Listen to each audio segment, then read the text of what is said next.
All right, so your boy is officially married. Got married a couple weeks ago. Life has just been so beautiful with this person.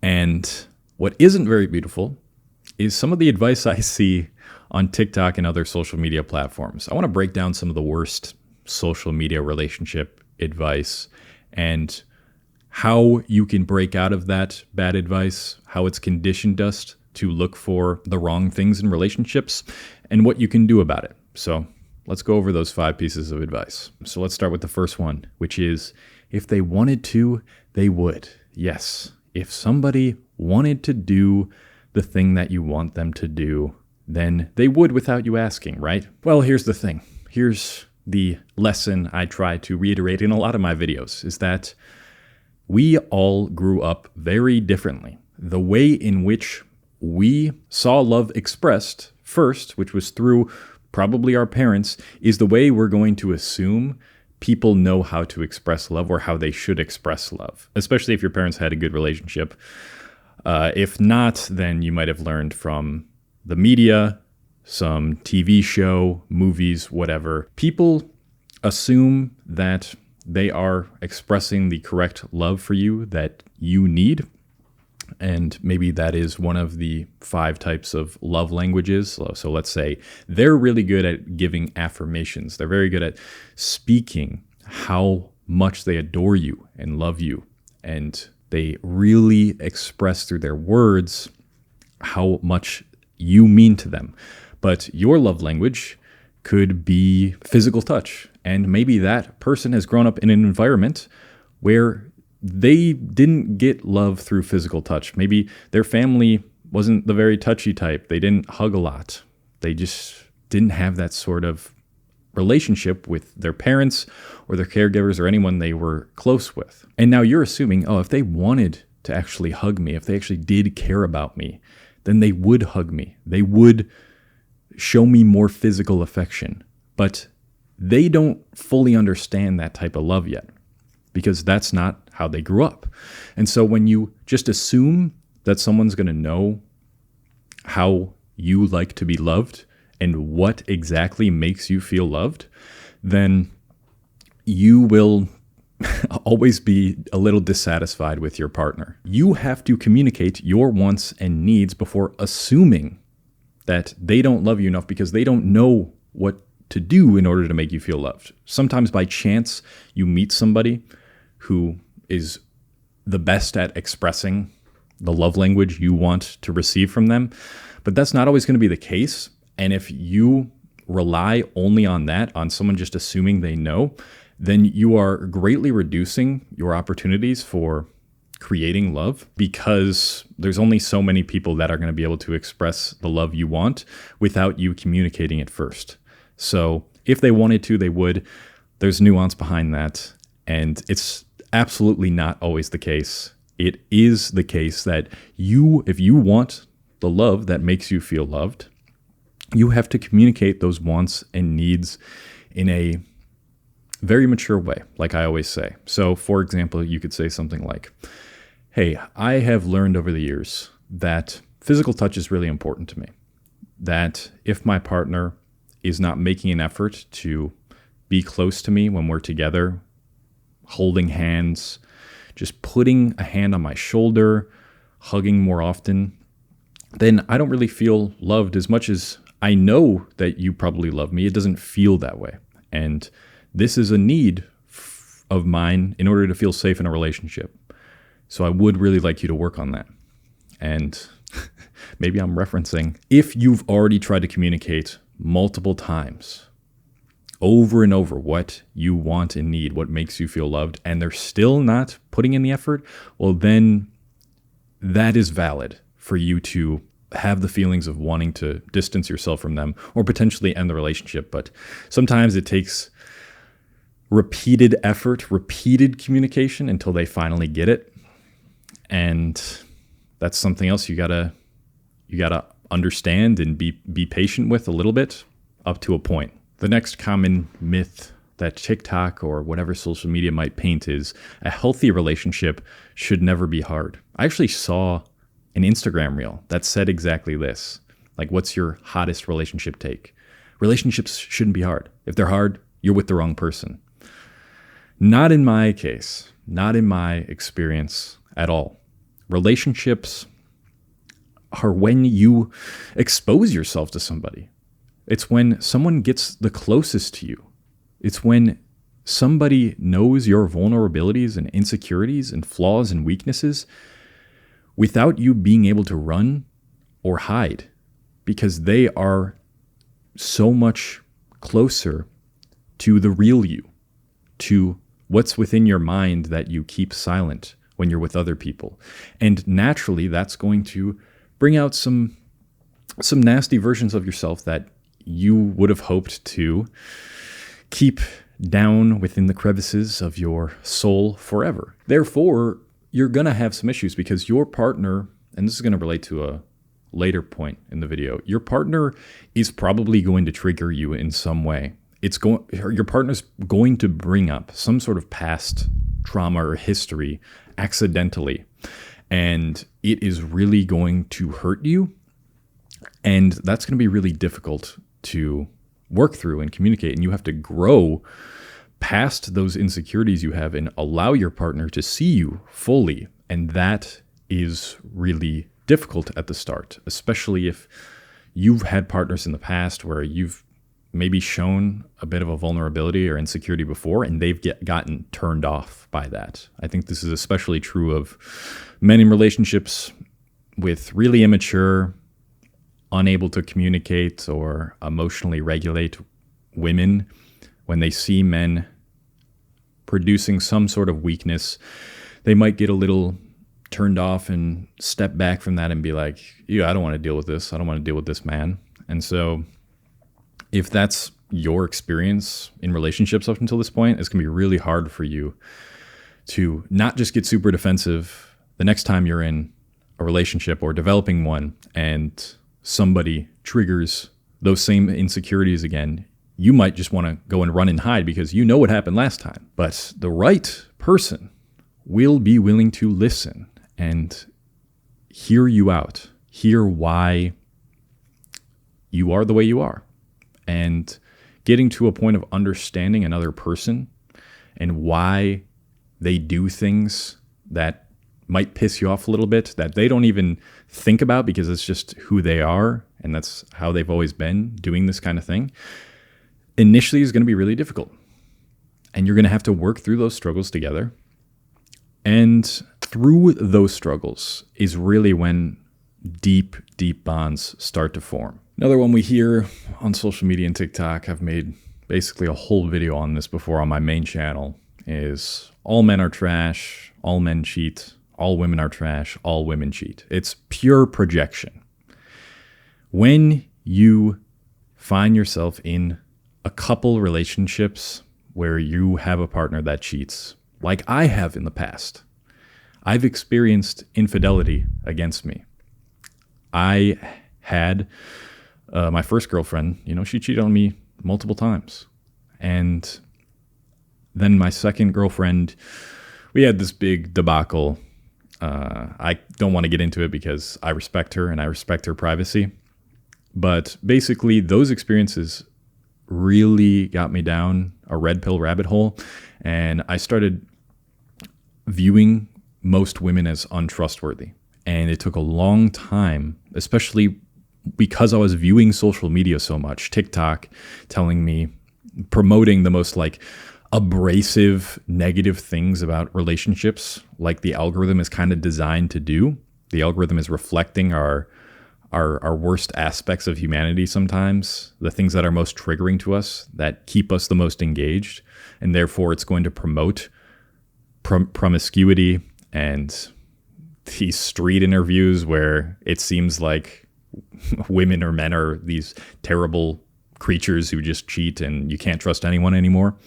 And so I was really deep in that mindset, and my real life experience reinforced those beliefs. It took a really long time to realize I'm just hurt, man. I got traumatized by my previous relationships, and it skewed my version of what reality is really like. There are plenty of mature, developed people, men, women, whoever, who are ready for a serious relationship and are ready to be fully loyal and devote themselves to one person fully. As much as social media and TikTok paints it a different way these days, and I really don't know what the statistics are on whether it actually is more rare, because people just assume it is due to what they see on social media.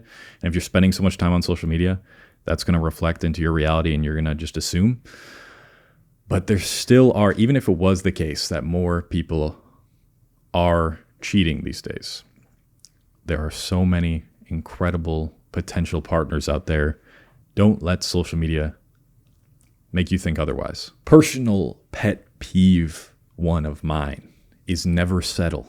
I don't like this advice, guys. I really don't, almost all the time. Now, of course, if you're in a relationship, just to not feel lonely, just because being alone is worse than being with someone who clearly triggers you and isn't willing to grow with you and doesn't even share the same feelings back, that is bad.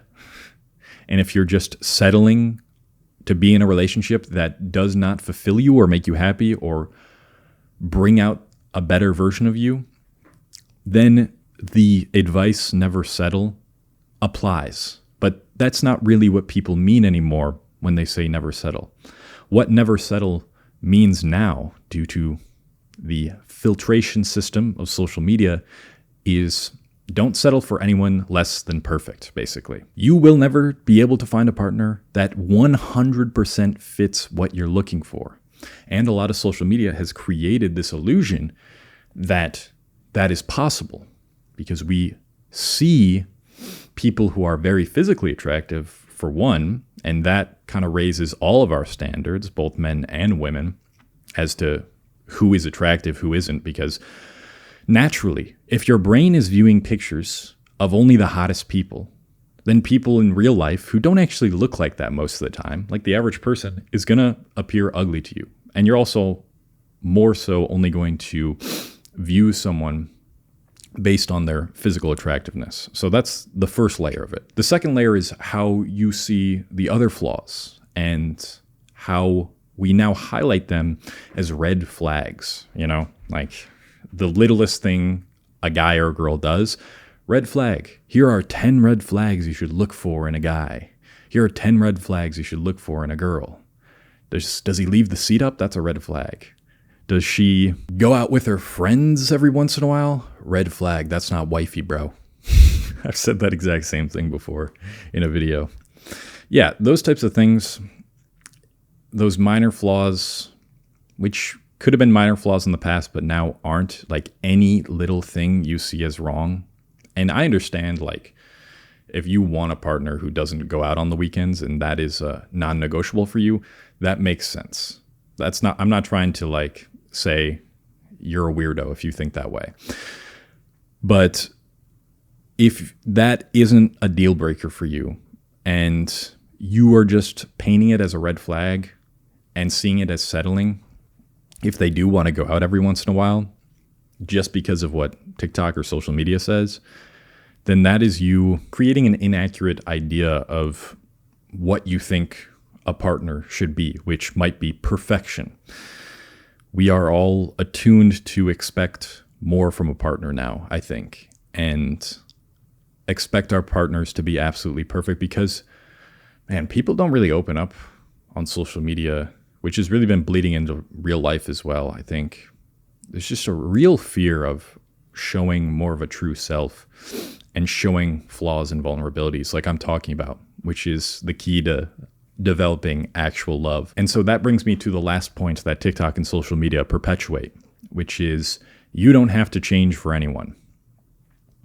Man, oh man, have relationships throughout my life made me a way better person because I changed through them. The idea that you don't have to change for anyone, it really relates back to the first and second points I made about healthy relationship never being hard, and if they wanted to, they would. Like, no, man, you are not going to probably fully align with your partner at the start. And that's the moment, is can you guys get through these differences because of your upbringings that have differences within them that showed love differently. And so now you two have developed two different types of what it means to be loved and how it feels to feel loved by another person. That's going to require communication. That's going to require you to change some behaviors. And if those behaviors match with the person you're trying to become, then that is the recipe for the relationship continuing and for you becoming an even better person, because part of that better person might be subjective. And to relate this to my relationship, my partner initially felt very distant to me because I'm more anxious attachment. She's more avoidant attachment. And that did trigger me, someone who gets highly attached and is insecure when someone isn't constantly checking in on me, constantly showing me physical affection. It feels like that person doesn't love me as much as I would like them to. And so I knew if this was going to work long term, yes, she would have to learn to be more physically affectionate and to be closer and to remind me, give me these words of affirmation that she loves me. And that was something that was like a little uncomfortable to her based on her upbringing. But at the same time, I have to become a bit more independent, which I wanted to. I wanted to be more trustworthy of my partner. I wanted to become more independent and not have to rely on my partner constantly needing to validate me through physical touch and through words of affirmation. So that combined effort, which resulted in the evolution of both of our characters, resulted in a strengthening of our relationship, a strengthening of our love, and we both kind of changed because we evolved through our differences and became better, more well-rounded person. I became more securely attached thanks to her. And that would not have been possible without my relationship. No, you shouldn't change the core of who you are. If your partner doesn't like you playing video games an hour a day, and that's a core part of who you are, like I am. I love playing video games. If my partner said they absolutely hated seeing me playing video games, that would be a problem. That's at the core of who I am. But she loves those parts of me. She loves me. And so we never had to change the core of who we were, but instead had to change those more insecure, minor flaws, toxic traits, or habits that we had never thought of before until our partner communicated it to us. And through that, I think we've both objectively become better people, and we have changed. And I am so much of a more well-rounded, secure, confident, purposeful person thanks to my wife.